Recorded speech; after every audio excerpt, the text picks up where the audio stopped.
Hello guys, this time na naman, gawa tayo ng yogurt cake. Pasilip ko sa atin ko ano ang mga ingredients. Pero, before that, please subscribe, follow, comment, and like my post.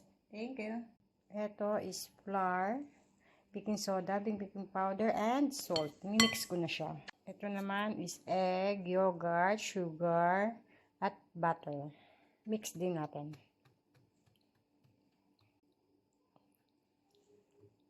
Mix natin hanggang siya mag-ano na talaga siya magsama-sama.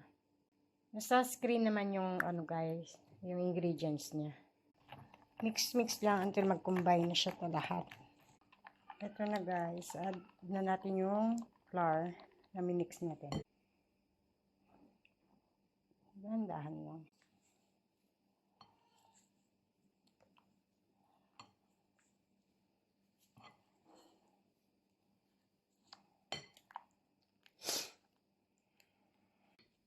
Add natin lahat.